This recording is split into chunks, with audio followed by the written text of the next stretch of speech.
Après avoir terminé l'étude de l'œuvre Le dernier jour d'un condamné, aujourd'hui nous allons entamer l'étude de la pièce théâtrale, la troisième œuvre que nous avons dans le programme de première année baccalauréat. Il s'agit donc de la pièce théâtrale Antigone de Jean Anouilh. Mais avant de commencer l'étude détaillée de cette pièce, nous allons d'abord commencer par des considérations générales sur l'œuvre. Bien sûr, on doit commencer par des considérations générales. Nous dirons d'abord que cette pièce est composée sous sa forme quasi définitive en 1942. Donc, il faut noter cette date. La pièce était écrite par Jean Anouilh en 1942.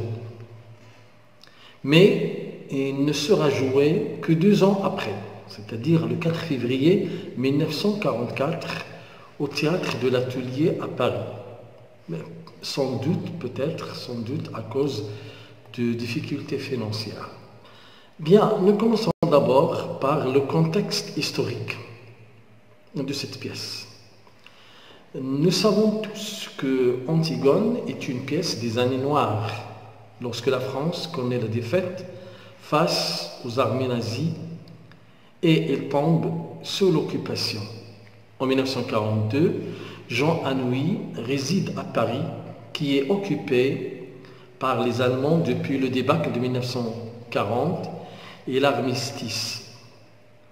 La République a été abolie et remplacée par l'État français sous la direction du maréchal Pétain. La France est alors découpée en plusieurs régions. Voilà, je fais un petit peu de l'histoire pour comprendre le contexte qui a produit cette pièce, qui a poussé Jean Anouilh à réécrire cette pièce que nous allons voir par la suite. Alors la France est alors découpée en plusieurs régions. Une zone libre au sud, sous l'administration du régime de Vichy.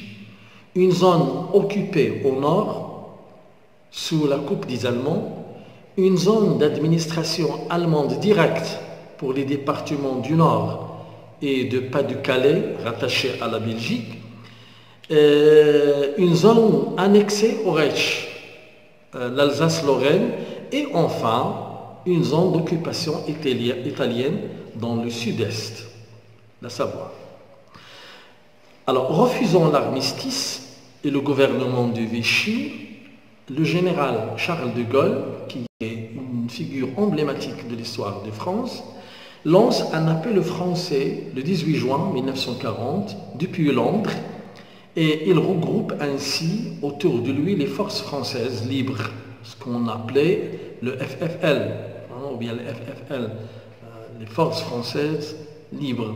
C'est le début de la résistance. Le 23 septembre 1941, un comité national français a été constitué.